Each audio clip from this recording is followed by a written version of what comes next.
ناداروں کو علم کے موتی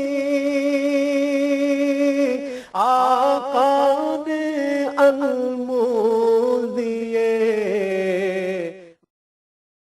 الحمدللہ رب العالمین والصلاة والسلام علی رسولہ الکریم، اما بعد، رب اشرح لی صدری ویسر لی امری واحلل عقدۃ من لسانی یفقہوا قولی، فاعوذ باللہ من الشیطان الرجیم، بسم اللہ الرحمن الرحیم۔ السلام علیکم بچوں، آج جو ہم حدیث پڑھیں گے اس کا موضوع ہے والدین کی خدمت کر کے جنت کا حصول، یعنی والدین کی خدمت میں ہی جنت کا حصول ہے۔ بچوں، اس حدیث کے راوی حضرت عبداللہ بن مسعود ہیں۔ حضرت عبداللہ بن مسعود اسلام قبول کرنے والوں میں سبقت کر جانے والے ہیں، اور ان سے بہت ساری احادیث مروی ہیں۔ عابد بھی تھے، زاہد تھے اور فقیہ بھی تھے۔ آپ رضی اللہ عنہ نے 60 سال کی عمر پائی اور دور خلافت حضرت عثمان رضی اللہ عنہ میں انتقال فرمایا۔ ان کا ایک قول ہے کہ اللہ کی ملاقات کے بغیر مومن کو چین نہیں آ سکتا، اور جس کا چین اور راحت اللہ کی ملاقات میں ہے تو سمجھ لو کہ پھر اس کا انجام کیا ہوگا۔ یہ بہت عابد و زاہد راوی ہیں اور ان سے بہت ساری احادیث مروی ہیں۔ آئیے ہم دیکھتے ہیں کہ انہوں نے ہمارے لیے کون سی حدیث بیان کی ہے۔ آپ صلی اللہ علیہ وسلم سے کہتے ہیں کہ قال النبی صلی اللہ علیہ وسلم رغم انف ثم رغم انف من ادرک ابویہ عند الکبر احدہما او کلاہما فلم يدخل الجنہ۔ آپ صلی اللہ علیہ وسلم نے فرمایا، رغم انفن کا لغت میں تو مطلب یہ ہے کہ غبار آلود ہو اس شخص کی ناک، لیکن یہاں اس کے اصطلاحی معنی یہ ہیں کہ وہ ذلیل و رسوا ہو وہ شخص کہ جو اپنے ماں باپ کو بڑھاپے کے وقت پائے، دونوں کو یا ان میں سے کسی ایک کو، پھر بھی وہ جنت میں جانے کا مستحق نہ ٹھہرائے یا نہ قرار پائے۔ اس حدیث کے ہم لفظی معنی پڑھتے ہیں، اس کے بعد ہم اس کی تشریح پڑھیں گے۔ آپ دیکھیے اس کے لفظی معنی۔ سب سے پہلے تو ہے رغیمہ، یعنی غبار آلود ہو، انفن ناک، ثم پھر رغیمہ غبار آلود ہو، انفن ناک، من جو ادرکا پائے، ابویہ اپنے دونوں والدین کو، عند الوقت کبری بڑھاپے، احدہما ان میں سے ایک، او یا کلاہما دونوں، فلم بس نہیں، یدخل وہ داخل ہو، جنہ جنت میں۔ اس حدیث کا با محاورہ ترجمہ یہ ہے کہ غبار آلود ہو جائے اس کی ناک، پھر غبار آلود ہو جائے جو بڑھاپے کے وقت اپنے دونوں ماں باپ کو یا ان میں سے کسی ایک کو پائے اور پھر بھی جنت میں جانے کا مستحق نہ قرار پائے۔ اب ہم اس حدیث کو سمجھنے کی کوشش کرتے ہیں، یعنی اس کی تشریح پڑھتے ہیں۔ ہم دیکھتے ہیں کہ اللہ تعالیٰ نے دنیا میں بے شمار نعمتیں ہمارے لیے پیدا کی۔ سب سے بڑی نعمت تو اس کی یہ ہے کہ اس نے ہمیں انسان بنایا۔ اس رب کا بہت احسان و شکر ہے کہ اس نے ہمیں انسان بنایا۔ یہی نہیں کہ انسان بنایا اور اس کو چھوڑ دیا، بلکہ اس کے لیے بے شمار نعمتیں بھی پیدا کی۔ ہم اپنے آس پاس دیکھتے ہیں تو ہم دیکھتے ہیں کہ اللہ تعالیٰ نے ہمارے لیے بے شمار نعمتیں پیدا کی ہیں، اور ان نعمتوں سے ہمارے لیے بہت سے فائدے بھی ہیں اور سبق بھی ہے۔ دیکھیے، ہم جب سبزہ دیکھتے ہیں یا سبزے کی طرف جاتے ہیں، یہ لہلہاتے درخت، تو ہمیں کتنا سکون محسوس ہوتا ہے، ایک پرسکون سی راحت دل میں محسوس ہونے لگتی ہے۔ اسی طریقے سے اگر ہم دریا یا سمندر کے کنارے جاتے ہیں تو وہاں کی ہوا اور وہاں کا جو پانی ہے اس سے بھی ہمیں سکون اور راحت محسوس ہوتی ہے۔ اور اگر ہم کبھی پہاڑوں پر چلے جائیں تو وہاں بھی ہمیں بہت سکون محسوس ہوتا ہے۔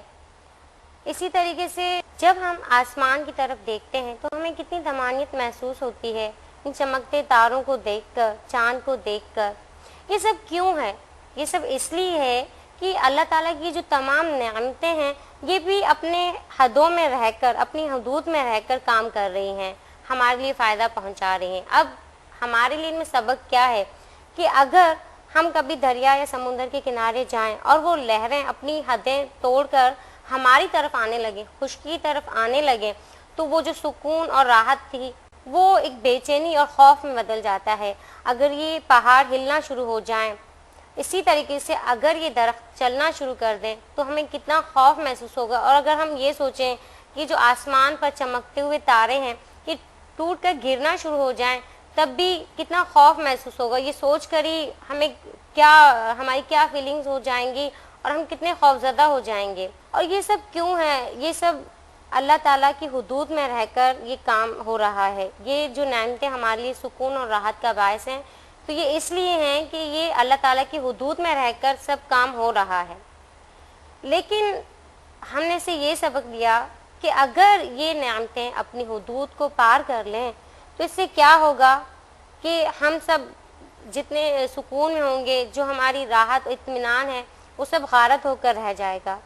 اسی طریقے سے انسان کو بھی یہی اس میں سے سبق ملتا ہے کہ تم بھی اپنی حدود میں رہو، یعنی جب تک انسان اپنی حد میں رہتا ہے، یعنی جتنے احکامات اللہ تعالیٰ نے اس کو بتائے ہیں اس حد میں رہ کر وہ کام کرتا ہے تو کیا ہوتا ہے کہ سب ٹھیک چلتا رہتا ہے۔ لیکن جیسے ہی کوئی انسان اللہ تعالیٰ کی حدود کو کراس کرنے کی کوشش کرتا ہے تو وہ دوسروں کے لیے باعث تکلیف اور اذیت بن جاتا ہے۔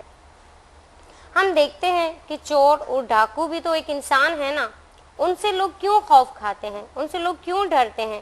اس لیے ڈرتے ہیں کہ وہ اپنی حدود کراس کر چکے ہیں، اس لیے لوگ ان سے خوف زدہ ہوتے ہیں۔ اور بعض اوقات ہم دیکھتے ہیں کہ ایک عام فہم انسان جو بظاہر ایسا نہیں لگتا لیکن ان سے بھی لوگ ڈرتے ہیں، اس لیے کہ وہ بھی ایسا ہوتا ہے جو اپنی حد کو کراس کر دیتا ہے۔ لیکن ہمیں اپنی حد میں کیسے رہنا ہے؟ ہمیں یہ دیکھنا ہے کہ اللہ تعالیٰ اپنے بندوں کے حق کو ادا کرنے کا حکم دیتے ہیں۔ سب سے پہلا حق ہم دیکھتے ہیں کہ حقوق العباد میں کن کا ہے؟ سب سے پہلا حق والدین کا ہے۔ حقوق العباد میں اللہ تعالیٰ نے اپنی عبادت کے بعد جس ہستی کا احترام اور جن کی خدمت کرنے کا حکم دیا ہے وہ ہمارے ماں باپ ہیں۔ اور اکثر آج کل کے دور میں ہم دیکھتے ہیں کہ اکثر ماں باپ شکایت کرتے نظر آتے ہیں، اور وہ کیا شکایت ہوتی ہے کہ ہمارے بچے ہمارا کہنا نہیں مانتے ہیں۔ وہ کیوں یہ شکایت کرتے ہیں؟ اس لیے کہ واقعی ایسا ہے کہ آج کل ہم اپنے ماں باپ کا کہنا نہیں مانتے۔ ہم ایسا کیوں کرتے ہیں کہ ان کو ہم سے یہ شکایت پیدا ہو جاتی ہے کہ ہمارے بچے ہمارا کہنا نہیں مانتے ہیں، جبکہ دیکھیے اس حدیث میں آپ صلی اللہ علیہ وسلم نے یہی فرمایا ہے کہ وہ شخص کتنا بد نصیب ہے جو اپنے دونوں ماں باپ کو یا ان میں سے ایک کو بڑھاپے کے وقت پاتا ہے اور پھر بھی جنت میں جانے کا مستحق نہیں قرار ٹھہراتا۔ یعنی دیکھیے کہ اگر وہ ان کی اطاعت کرے گا، ان کی خدمت گزاری کرے گا تب ہی وہ جنت میں جائے گا، ورنہ نہیں جائے گا۔ تو وہ تو اس کی بد نصیبی ہے کہ وہ ماں باپ کو پاتا ہے پھر بھی جنت میں جانے کا مستحق نہیں قرار پاتا ہے۔ اور خاص طور پر اس وقت جب کہ وہ بڑھاپے میں ہوں، ان کو تو اس وقت زیادہ ضرورت ہوتی ہے۔ ہم سب ایک اچھی کمپنی کو چاہتے ہیں، ہم سب اچھی کمپنی جاتے ہیں، ہم چاہتے ہیں کہ ہمارے ساتھ کوئی بات کرنے والا ہو۔ اسی طریقے سے ہمارے والدین بھی چاہتے ہیں، اور وہ اس وقت جب کہ وہ بڑھاپے میں ہوں۔ اسی لیے اس حدیث مبارک میں یہ کہا گیا کہ ماں باپ کی خدمت کرو کہ جب وہ بڑھاپے میں ہوں۔ اور اللہ تعالیٰ نے بھی کہا ہے کہ تم اگر میری نافرمانیاں کرو گے اور تم معافی مانگو گے تو میں تو تمہیں معاف کر دوں گا۔ لیکن اگر کوئی شخص اپنے والدین کی نافرمانی کرتا ہے تو اللہ تعالیٰ اسے معاف نہیں کرتے حتیٰ کہ اس کے والدین اس کو معاف نہ کر دیں۔ بہت ساری احادیث میں آپ صلی اللہ علیہ وسلم نے ماں باپ کو جنت میں جانے کا ذریعہ قرار دیا ہے۔ آپ صلی اللہ علیہ وسلم نے ایک مرتبہ کہا کہ تمہارے ماں باپ ہی تمہاری جنت ہیں اور تمہارے ماں باپ ہی تمہاری جہنم ہیں۔ یعنی کیسے کہ اگر تم اپنے ماں باپ کی خدمت کرو گے تو تم جنت میں جاؤ گے، لیکن اگر تم ان کی خدمت گزاری نہیں کرو گے تو پھر تو تمہارے لیے جہنم ہے۔ اس کے علاوہ آپ صلی اللہ علیہ وسلم کی اور بہت احادیث ہیں۔ قرآن پاک میں اللہ تعالیٰ کہتے ہیں وَبِالْوَالِدَيْنِ إِحْسَانًا، اور اپنے والدین کے ساتھ حسن سلوک کرو۔ یعنی تمام انسانوں میں سب سے زیادہ اگر تمہارے حسن سلوک کے کوئی مستحق ہیں تو وہ تمہارے والدین ہیں۔ حدیث ہے کہ آپ صلی اللہ علیہ وسلم نے ایک مرتبہ صحابہ کرام سے فرمایا کہ تمہیں پتہ ہے کہ اللہ تعالیٰ کے ہاں سب سے زیادہ محبوب کام کون سے ہیں، یعنی اللہ تعالیٰ کو وہ کام کون سے ہیں جو بہت زیادہ پسند ہیں؟ پھر آپ صلی اللہ علیہ وسلم نے کہا کہ اللہ تعالیٰ کو یہ عمل سب سے زیادہ پسند ہے کہ وہ نماز جو وقت پر پڑھی جائے، اور اس کے بعد فرمایا کہ تم اپنے والدین کی خدمت گزاری کرو، والدین کا حق، اور اس کے بعد جہاد۔ اب دیکھیے کہ جہاد جیسی عظیم نعمت بھی جو ہے، جبکہ ہم سب کو پتہ ہے کہ جو شخص جہاد کرتا ہے اور شہید ہوتا ہے تو اللہ تعالیٰ اس کو فوراً جنت میں داخل کر دیتے ہیں، یعنی اس سے کوئی حساب کتاب نہیں ہوتا ہے، لیکن اس میں والدین کی خدمت کو اس کے اوپر مقدم رکھا گیا کہ جو شخص والدین کی خدمت کرتا ہے وہ پہلے ہے، جو جہاد میں جاتا ہے وہ بعد میں ہے۔ اسی طریقے سے ایک شخص آپ صلی اللہ علیہ وسلم کے پاس ایک مرتبہ آیا ہجرت کی بیعت کرنے کے لیے، تو آپ صلی اللہ علیہ وسلم نے ان سے کہا کہ کیا آپ کے ماں باپ ہیں؟ تو انہوں نے کہا جی اللہ کے نبی۔ تو آپ صلی اللہ علیہ وسلم نے کہا کہ جاؤ اور ان کی خدمت کرو، کیونکہ ماں باپ کی خدمت تمہارے لیے ہجرت سے زیادہ ہے۔ اب دیکھیے ہجرت جیسا عظیم عمل بھی ماں باپ کی خدمت کے بغیر ادھورا ہے۔ حضرت انس رضی اللہ عنہ کی سے روایت کردہ ایک حدیث ہے کہ آپ صلی اللہ علیہ وسلم نے فرمایا کہ جو شخص چاہتا ہے کہ اس کی عمر دراز ہو اور اس کی مال و دولت میں اضافہ ہو تو وہ اس کو چاہیے کہ وہ اپنے ماں باپ کی خدمت گزاری کرے۔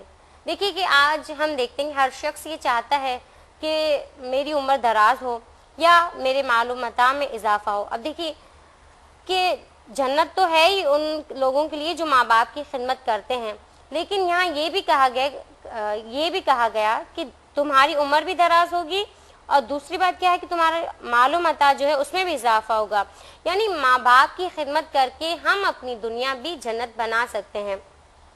ایک اور حدیث ہے، آپ صلی اللہ علیہ وسلم نے کہا کہ اپنے ماں باپ کی خدمت کرو اور ماں باپ کو نہ ستاؤ، کیونکہ جو اولاد اپنے ماں باپ کے ساتھ نیک سلوک کرے گی تو تمہاری اولاد بھی جو ہے نیک ہوگی۔ اگر تم نے اپنے ماں باپ کے ساتھ نیک سلوک نہیں کیا تو تمہاری اولاد بھی تمہیں ستائے گی۔ آج تم اپنے ماں باپ کو ستاؤ گے، کل تمہیں تمہاری اولاد ستائے گی۔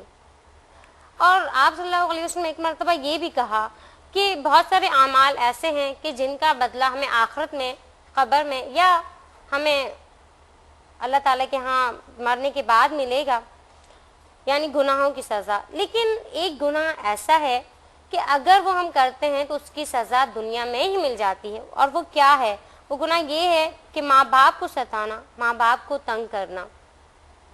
آج ہم دیکھتے ہیں کہ یہ ہماری فطرت بن گئی ہے کہ ایک بات ہے کہ ماں باپ جب بڑھاپے کے وقت پہنچتے ہیں تو وہ چڑچڑے ہو جاتے ہیں، ان کی نیچر وہ نہیں رہتی ہے، تو اس وقت ہمیں سوچنا چاہیے، ہمیں اپنے آپ کو، اپنا رویہ جو ہے مثبت رکھنا چاہیے۔ لیکن ہم کیا کرتے ہیں کہ ماں باپ کے اتنے سارے احسانات کو بھلا دیتے ہیں، اور یہ بات کہتے ہیں ذرا سی اگر انہوں نے کوئی بات ہمیں کہہ دی تو ہم ان کے باقی جو پچھلے سارے ان کے جو احسانات ہیں ان کو ہم بھول جاتے ہیں، اور ہم یہ کہتے ہیں کہ انہوں نے ہمارے ساتھ یہ کیا، تو پھر ہم کیا کرتے ہیں؟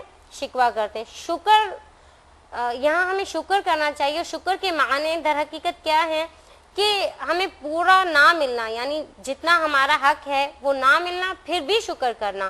اور شکر کا اپوزٹ کیا ہے؟ شکر کی ضد کیا ہے؟ شکوہ ہے، کہ ہم شکوہ کریں، اور ہم اپنے ماں باپ سے شکوہ کرتے ہوئے اچھے لگیں گے، اور اکثر لوگ کرتے ہیں، کہتے ہیں کہ ہمارے ماں باپ نے ہمارے ساتھ اچھا نہیں کیا ہے، ذرا سی ان کی بات کو ہم لے کر بیٹھ جاتے ہیں، اور ان کی وہ ساری باتیں جو انہوں نے ہم پر احسانات کیے ہیں وہ سب ہم بھول جاتے ہیں۔ ہم اس بات کو یاد رکھیں کہ جب ہم پیدا ہوئے تھے ہماری ماں نے ہمارے لیے کتنی مشقت جھیلی ہوگی، اور اسی طریقے سے باپ نے بھی کتنی مشقت سے، کتنی محنت سے ہمیں پالا ہوگا ان دونوں نے۔ یہ اندازہ ہمیں کب ہوگا؟ آپ صلی اللہ علیہ وسلم نے کہا کہ جب تمہاری اولاد ہوگی اور وہ تمہیں ستائے گی تب تمہیں اپنے ماں باپ کا احساس ہوگا، لیکن آج ایسا نہیں ہوتا ہے۔ ہم یہ بات کیوں نہیں سوچتے ہیں؟ ایک حدیث میں تو آپ صلی اللہ علیہ وسلم نے یہاں تک کہا ہے کہ جو شخص اپنے ماں باپ سے ملنے جاتا ہے، اب یہاں پر آپ لوگ یہ سوچ رہے ہوں گے کہ ملنے کیسے؟ ابھی تو آپ لوگ بچے ہیں، اور یہ ہم لوگ ہماری خوش قسمتی کے ماں باپ کے ساتھ ہیں کہ بعض اوقات ایسے بھی بچے ہیں جو اپنے ماں باپ سے دور ہیں، یا جو لوگ جن کی شادی ہو چکی ہے، شادی شدہ ہیں، وہ الگ رہتے ہیں کچھ مسائل کی وجہ سے، تو ان کے لیے آپ صلی اللہ علیہ وسلم نے کہا کہ جب وہ اپنے ماں باپ سے ملنے کے ارادے سے جاتے ہیں تو اللہ تعالیٰ ان کے ہر قدم پر، یعنی جتنا وہ چلتے ہیں 100 نیکیاں لکھ دی جاتی ہیں، اور پھر جب وہ اپنے ماں باپ کے پاس پہنچ جاتے ہیں اور ان سے جب گفتگو کرتے ہیں، بات چیت کرتے ہیں اور شفقت و ہمدردی سے بات کرتے ہیں، تو کیا ہوتا ہے کہ پھر اللہ تعالیٰ اس بات کرنے سے، یعنی شفقت اور ہمدردی سے بات کرنے سے اس کے گناہ کم کر دیتے ہیں، اس کے 100 درجات بلند کرتے ہیں۔ یہی نہیں بلکہ آخرت میں اس کے لیے نور کی بشارت بھی دی گئی ہے۔ دیکھیے کتنا بڑا اجر ہے۔ اور ایک حدیث مبارکہ میں تو آپ صلی اللہ علیہ وسلم نے ایک دن صحابہ کرام سے یہ کہا کہ جو شخص اپنے ماں باپ کو رحمت کی نگاہ سے اور محبت کی نگاہ سے دیکھتا ہے تو اللہ تعالیٰ اس کو حج مقبول کا ثواب عطا کرتے ہیں۔ تو بعض صحابہ نے حیرت سے کہا، اللہ کے نبی، کیا ایک دن میں اگر ہم اپنے ماں باپ کو 100 مرتبہ دیکھ کر محبت اور رحمت بری نظر سے ہم دیکھیں گے تو کیا 100 مرتبہ ہی ہمیں اتنا ہی ثواب ملے گا؟ تو آپ صلی اللہ علیہ وسلم نے کہا کہ ہاں، اللہ کے ہاں کمی نہیں ہے اور وہ انسانوں جیسی اس میں صفات نہیں ہے، نہ اس کے ہاں بخیلی ہے۔ اگر تم 100 مرتبہ یا اس سے زیادہ بھی اپنے ماں باپ کی طرف دیکھو گے، رحمت اور پیار بھری نظر سے دیکھو گے، تو اللہ تعالیٰ تمہیں حج مقبول کا ثواب، پورا ثواب عطا کریں گے۔ کیونکہ بعض لوگ سوچ رہے ہیں نا کہ کیا اس سے حج مقبول کا ثواب ہو جائے گا، تو آپ صلی اللہ علیہ وسلم نے اس بات کو بہت پروف طریقے سے کہا کہ ہاں، اور ویسے بھی آپ صلی اللہ علیہ وسلم کی کوئی بھی بات نعوذ باللہ جھوٹی نہیں ہو سکتی ہے۔ آپ صلی اللہ علیہ وسلم نے بہت سارے مقامات پر کہا ہے، اور قرآن پاک میں بھی بے شمار مقامات پر والدین کی خدمت کا حکم دیا گیا ہے۔ جیسے میں نے آپ کو بتایا کہ شکر کا اپوزٹ جو ہے وہ شکوہ ہے، یعنی دیکھیے کہ شیطان جو ہے اس معاملے میں ضرور بیچ میں آئے گا، کیونکہ اس کو پتہ ہے کہ یہ عظیم نعمت ہے ماں باپ کی خدمت کرنا جو ہے، اگر یہ ماں باپ کی خدمت کرے گا اور جنت میں جانے کا مستحق قرار دے دیا جائے گا تو اسے تو بہت تکلیف ہوگی، اور وہ یہ کبھی نہیں چاہے گا کہ ہم جنت میں جائیں، تو اس لیے وہ یہاں آئے گا۔ وہ ہم سے، شکر کا اپوزٹ کیا ہے؟ شکوہ ہے۔ وہ پھر ہم سے شکوے کروانا شروع کرے گا، اور جو شخص ماں باپ سے شکوے کرتا ہے تو اس سے زیادہ بڑا خسارے میں کون ہے، اس سے بڑا گناہ گار کون ہے جو اپنے ماں باپ سے شکوہ کرتا ہے۔ جیسے کہ شکر کا میں نے آپ سے کہا کہ شکر کیا ہے کہ ہم اس بات پر بھی شکر کریں، ان نعمتوں پر بھی شکر کریں جو ہمیں نہ دی گئی ہوں، اور ماں باپ کا شکر تو اللہ تعالیٰ نے فرض قرار دیا ہے۔ جیسے کہ آپ صلی اللہ علیہ وسلم نے بھی کہا کہ من لم یشکر الناس لم یشکر اللہ، کہ جو شخص لوگوں کا شکر ادا نہیں کرتا وہ اللہ کا بھی شکر ادا نہیں کرتا، اور اس شخص کا کیا حال کہ جو اپنے ماں باپ کا ہی شکر ادا نہیں کرتا ہے۔ اور اللہ تعالیٰ کی خوشنودی بھی آپ صلی اللہ علیہ وسلم نے کہا کہ تمہارے ماں باپ کی خوشنودی میں ہے، اور اگر اللہ تعالیٰ تم سے ناراض ہوں گے تو اس بات سے کہ تمہارے ماں باپ تم سے ناراض ہیں۔ اس طرح کی بہت سی احادیث ہیں۔ اسی طریقے سے قرآن پاک میں اللہ تعالیٰ نے بہت سارے مقامات پر والدین کی خدمت کا حکم دیا ہے، اور اللہ تعالیٰ نے قرآن پاک میں بھی یہی کہا ہے کہ وہ وصینا الانسان بوالدیہ، اور ہم نے انسان کو اس کے والدین کے بارے میں وصیت کی، اور وہ کیا ہے کہ والدین کے ساتھ اچھا سلوک کرے۔ ہم ان کا شکر تو نہیں کر سکتے ہیں، ہم جتنی بھی ان کی خدمت کریں کم ہے۔ ہمیں ان کے لیے دعا کرنی چاہیے کہ رب ارحمہما کما ربیانی صغیرا، یا اللہ آپ ان پر رحم فرمائیے جیسا کہ انہوں نے ہمارے بچپن میں ہم پر رحم کیا۔ اب ہم دیکھتے ہیں کہ اس حدیث سے ہمیں راہ عمل کیا ملا۔ اس حدیث سے ہمیں 4 راہ عمل ملے ہیں۔ سب سے پہلا تو ماں باپ جنت میں لے جانے کا ذریعہ قرار دیے گئے ہیں، اس لیے ہمیں اس عظیم ذریعے سے خوب فائدہ اٹھانا چاہیے۔ نمبر 2، بد نصیب ہے وہ انسان جس کو دونوں ماں باپ یا ان میں سے ایک ملا ان کی خدمت نہ کرنے کی وجہ سے جنت میں داخل نہ ہو سکا۔ تیسرا راہ عمل یہ ہے کہ ماں باپ کی خدمت کرنا، ان کے ساتھ اچھا سلوک کرنا ہمارا نصب العین ہونا چاہیے۔ اور چوتھا راہ عمل یہ ہے، حقوق اللہ تعالیٰ کے بعد سب سے عظیم حق والدین کا ہے۔ اللہ تعالیٰ سے دعا ہے کہ اللہ تعالیٰ ہمیں اپنے والدین کی خدمت کرنے کا پورا حق ادا کرنے کی توفیق عطا فرمائے۔ اس کے ساتھ ہی اللہ حافظ، السلام علیکم ورحمۃ اللہ وبرکاتہ۔ اس پروگرام کی سی ڈیز اور ڈی وی ڈیز کے لیے درج ذیل پتے پر اپنے آرڈرز بذریعہ خط یا ای میل بک کرائیں۔ Incharge QTV, D120, Site Karachi, Pakistan. Email address qcampus@arYdigital.tv. ناداروں کو علم کے موتی آقا نے انمول دیے.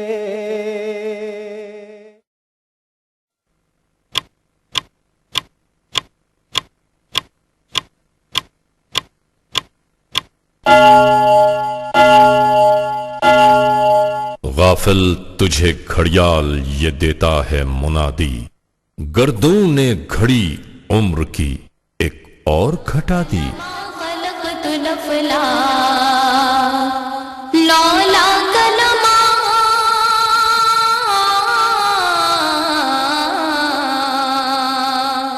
لولا کلما خلقت الافلا لولا کلما خلقت الافلا